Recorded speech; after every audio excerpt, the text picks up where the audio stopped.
Hey, it is your buddy, Peace and Harmony with you here today. Much love going out to all the beautiful, empowered harmonizers.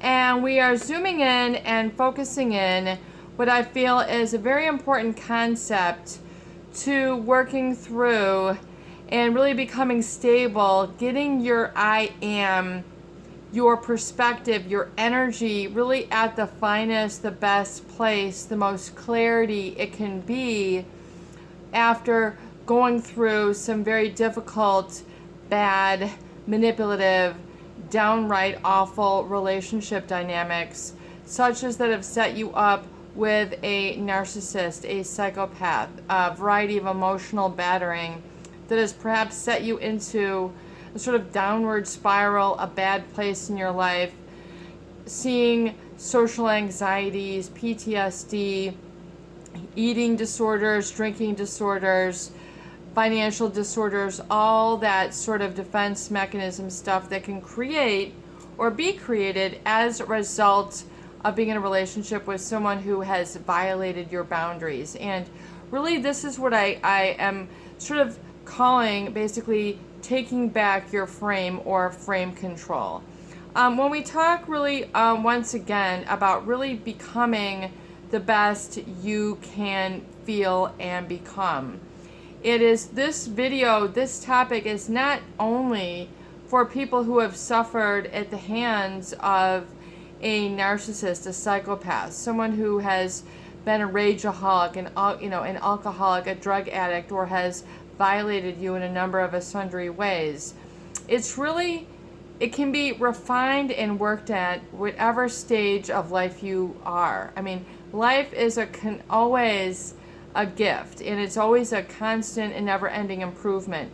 And we're talking about really kind of being in your best energetic space where you're feeling great. You're not worried. You're not plagued by burdens. You're not plagued by gaslighting, self-doubt, worrying, paranoid reactions that we see after relationships with these sorts of individuals, especially those people who are psychopathic and have really played you for, an inhuman fool. I mean, it is really very difficult for those individuals who have gone through these relationship embezzlements. And so I really want to discuss and really dive in deep in this content, which is really sort of getting back your frame control or getting out of the vulnerability of your emotional brain, or really when things, you tend to snap. You snap up, you snap down, you snap sideways, you begin crying, uncontrollable crying, all of a sudden you flip a switch, you're into a lot of black or white thinking, all of a sudden life seems to be slipping through your hands like a slippery slope, like a slippery rope, and you don't feel you have a grip. You don't feel that you have a good perspective on things. You're losing it. You're really sort of flying off the handle, flying off the deep end. And this can become either, an emotional backsliding, and it can become either a once in a while situation, a frequent situation. It can go on for just a moment, and then you're, regretting and doubting what you said. You don't know how to make some decisions. Things aren't really sort of feeling very solid. And this really becomes back to what I'm calling frame control, or getting back your frame. And when I talk about your frame, I'm really meaning your frame of reference, your I am. When you're in a relationship with someone who is narcissistic, psychopathic, someone who has emotionally manipulated you, pulled the rug over your head, the sack over your eyes, whatever you want to call it. Basically, you have been duped, deceived, lied to, mistreated, whatever it is you want to call it, whatever it is happened. Really, the number one thing that I feel in my mind and in my take on things and how I feel, it's a loss of frame control, a loss of frame of reference. When we talk about that, that is to understand that what is involved here, the cause has created this effect, this flying off the handle, or feeling the depression, or feeling this crazy thinking, the crazy making, the chaos that is ensued and sort of kind of getting you into a tailspin is a result of this boundary violation and standard violation where you lose your I am. Your I am and how you feel about yourself and your own self-reference, what I'm calling your frame of reference. And your frame of reference is not only really declared in your I am, it is declared in how you interact and how you work through and navigate your day, how you make your choices, how you interact with others, and eventually how it is you get what you want, how you communicate what you want, and how you really sort of are able to interface or react with other people is oftentimes contingent and depending on your frame of reference and how you utilize this, your I am, as you navigate and communicate with others, whether it's intimacy, whether it's in your workplace, whether it's with your neighbor. It has to arrive and it has to begin with you. It has to begin with a very strong sense of I am. And that needs to be an I am really separate and distinct from whoever, whatever, whomever, whatever, meaning whatever person, organization. It is your inner spirit. It is your inner existence. It is your inner essence. It is your privilege. It is in the privacy of your heart, that which you have. You need to become intimately connected to this. And then once you are then intimately connected with this inner self, this inner I am, then you can take this and share this with the rest of the world. Basically, the rest of your world really is your family at large, if you will. It's not only your birth parent, it's not only your birth mother, father, and siblings. You can have a family work environment. You can feel a familial sense of, a commonality with people after you've perhaps suffered, a specific relationship hurt. Then you feel a sort of commonality or bond with others. You begin to have that dopamine, that sort of the feel-good cuddle hormone, the oxytocin, not oxycodone. That would be a false feeling of pain relief. So we're not talking about crutch and having a crutch and taking medications. When we talk about therapeutic interventions and such, I really feel it's very important to have a large degree, a large amount of content, such as we're serving up here at the Peace and Harmony channel, in order to help you understand the cause that's created the effect and getting frames of reference, putting some words and terminology to your experience, to your life experience, to your frame of reference, towards who and what you are and who and what you stand for. Like the old John Cougar Mellencamp song, you got to stand for something or you'll fall for anything. And such is the problem after you've suffered perhaps a lot of, very destructive relationships, and you tend to find that you fly off the handle. You're feeling like your emotions are sort of, you're standing on your own, what's it called, that toy that when you were a kid is a teeter-totter. You've got, your very own teeter-totter of emotions. It's, sort of taking you on an up and down, and you don't always know when the up is going to be, the down. Basically, you want to have things balanced out. You have to have weight equally on both sides. And that is where the emotional vulnerability comes. And really with it, I feel there's a vulnerability when you've had a boundary violation and a standard violation, and it's tampered with and sort of tried to eat out or sort of get under your skin in your I am, your frame of reference. And your I am needs to be spoken and repeated and affirmed in very clear, emphatic language, such as I'm using right now. The emphatic language means with emphasis, with certainty, with trust, with complete certainty, so with commitment, so beyond the shadow of a doubt, so beyond the doubt that others have inflicted or have you experienced, beyond the experience of doubt, beyond the experience of paranoia. It is seeking out that certainty, that self-trust that is encouraged and developed on the recovery dates, that is encouraged and developed in the recovery journal. The at least 3 to 4 pages of longhand writing in the beginning of the day, in order to get to know yourself, hear yourself, get to feel what your desires are, what your fears are, what you're disgusted about, what you would love to do, who you are. That'll eventually begin to bubble and then really set forth above the surface. It'll eventually become very common then for you to be in touch with this clarity, this emotional stability, once you develop that internal I am and that dialogue, that internal language, which perhaps the problem, and hence the recovery date, is because a lot of people have only experienced a tremendous amount of fear.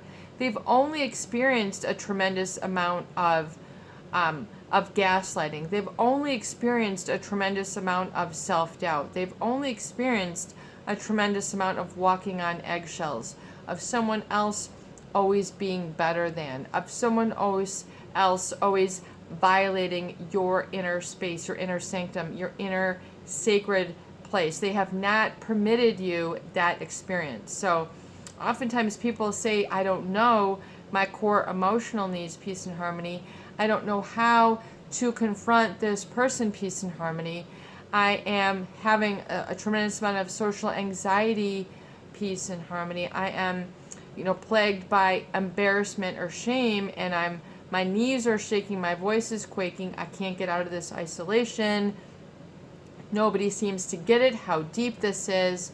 It is because you have not been permitted or allowed to have an experience, not only with yourself, but with others, of a sense of serenity and peace and safety and calm and just letting it be, just to exist. So this becomes a very rare experience when you're in a relationship with someone who has violated your boundaries, who has violated your standards. So your boundaries are an energetic boundary. So it's believed, that your energy, your etheric body, your etheric, which basically is your emotions that emanate off of you, that you can pick up on, once again, to give a sense, if you've seen someone who you feel is, a little bit unsavory, and you see this person walking across the street in a bad area of town or some town,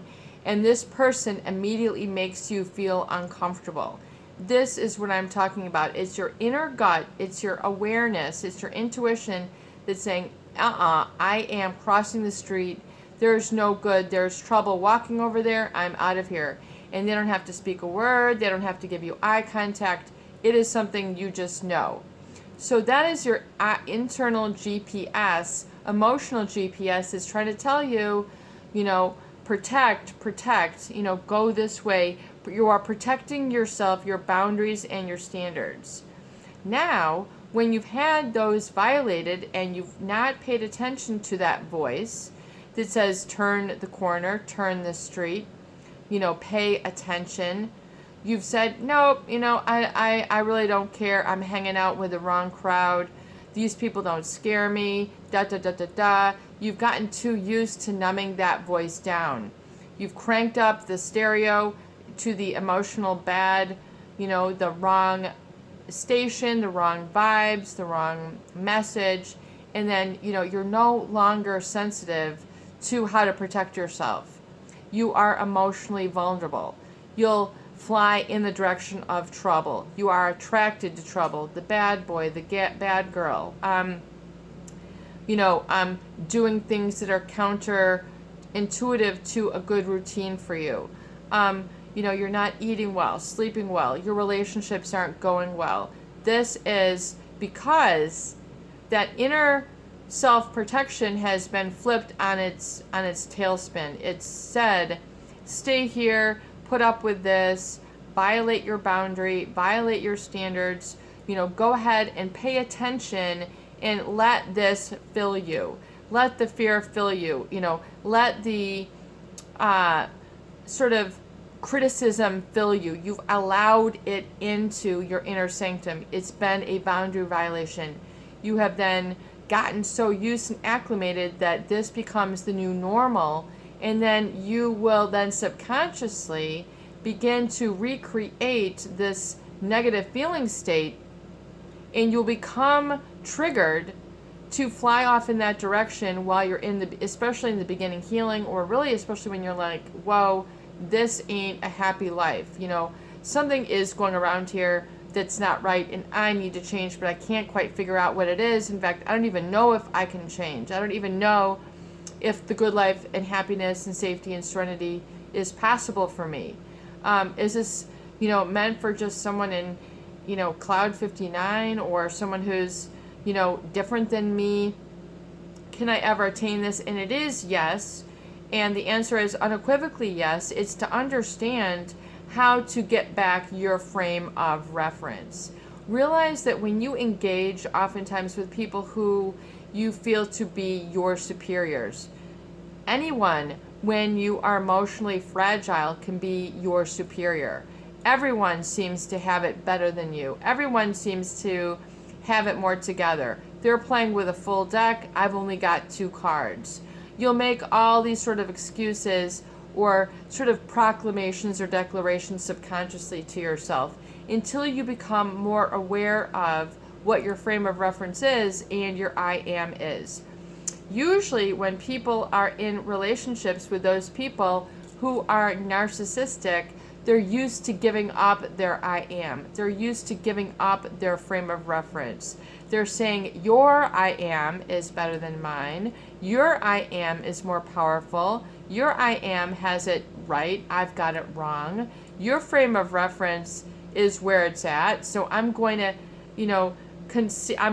by default, I'm going to make your frame of reference my frame of reference. In other words, it's your judgment. It's, all your energy, but, that has gotten under my skin. Once again, the etheric field, which once again emanates 8 to 9 feet around you, all around, including above and around. People call it your aura.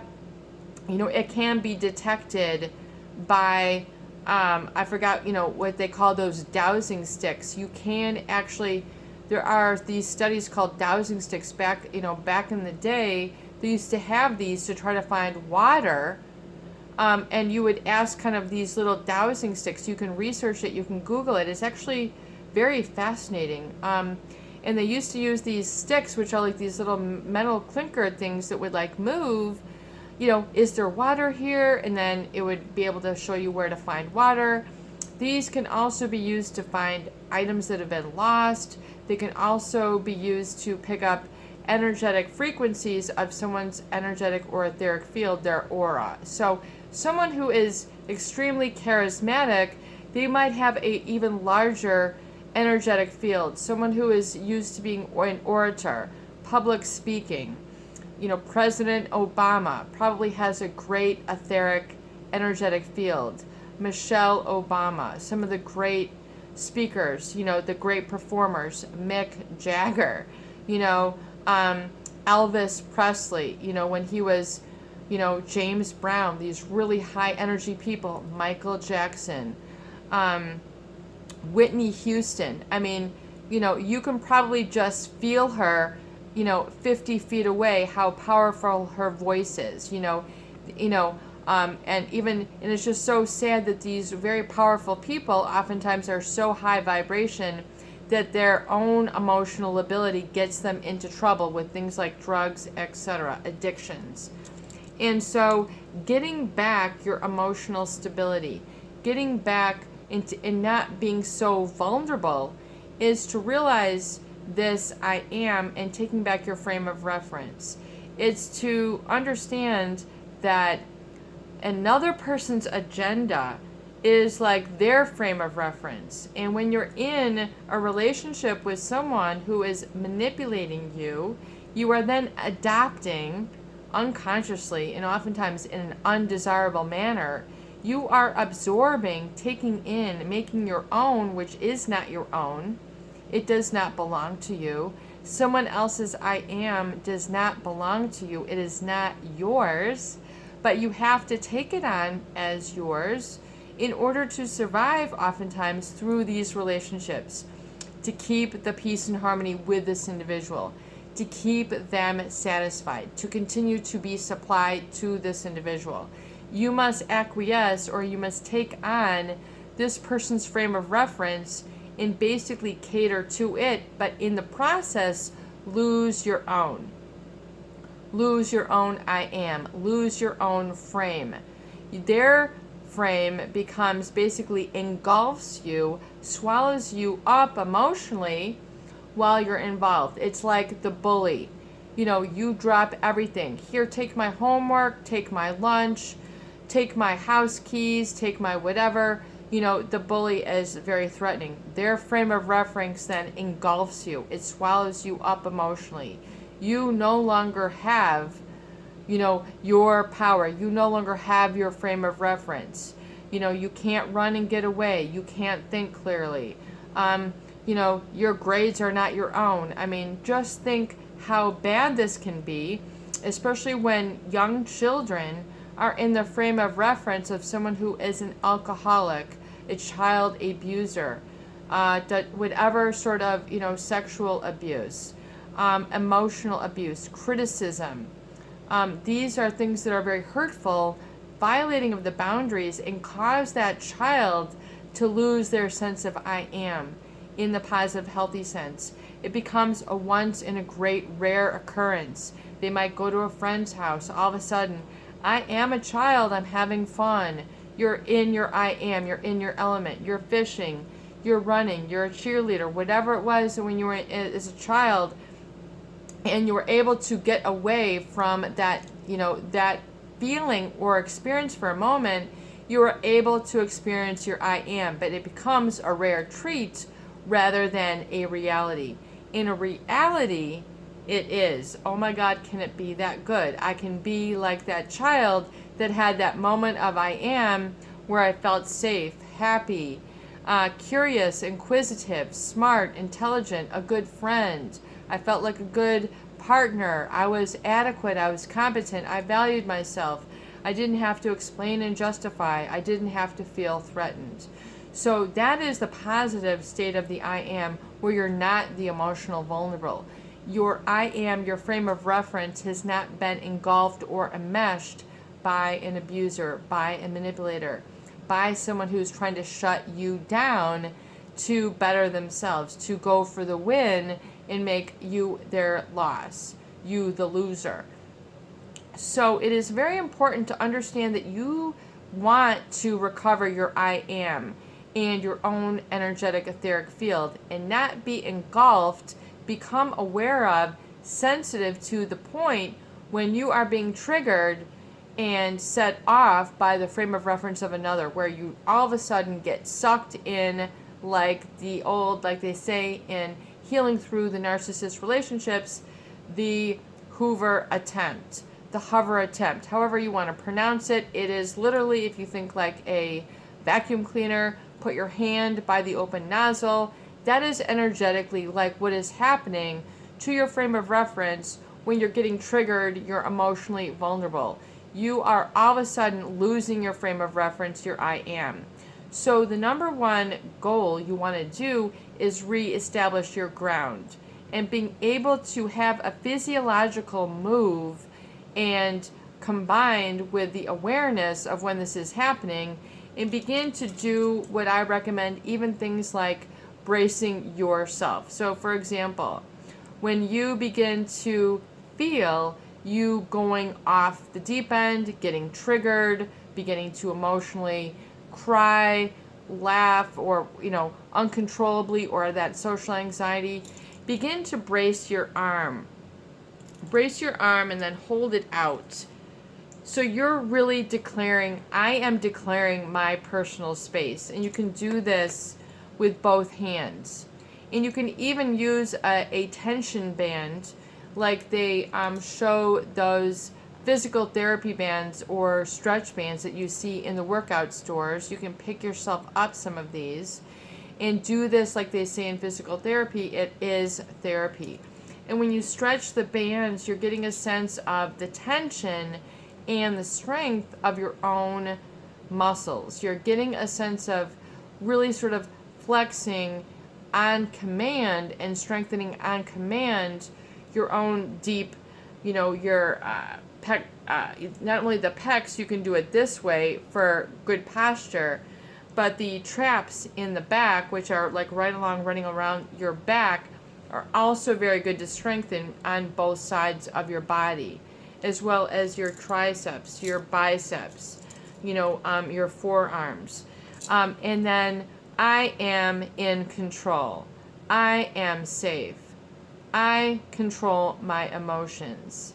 I have it all. I have control of every ounce of my being. I have control over every ounce of my emotions, and I set them up for positivity and happiness and joy and contentment, but namely that of safety, security, and serenity. And that is mine, and so it is. And no matter what, it is, and so it is. You make these proclamations and these declarations, these what I call astralmations. I call them astralmations because they are affirmative, but they're speaking out into the universe at large, at a whole. And when you do this, you're sending the message out to the world, who listens and replies back to you and responds back to you that you are safe. And then so you're treated with safety. You're treated with security. You're treated with commitment. You're treated with clarity. You're treated with harmony. You're treated with happiness. You're treated with joy. It's reflecting back to you an energetic match, that which you are generating from within. So you need to generate some of those physical movements combined with the astralmation in those very short and sweet snippets. I am safe. I am safe and serene. You can do that, and safe and serene. So you've got one going on the outgoing, one coming on the incoming, and you're working your energetic field and you're drilling it into your body physiologically. So you experience it, you speak it, and you feel it. It's an experiential change, very powerful. Your buddy, get your frame of reference, your I am.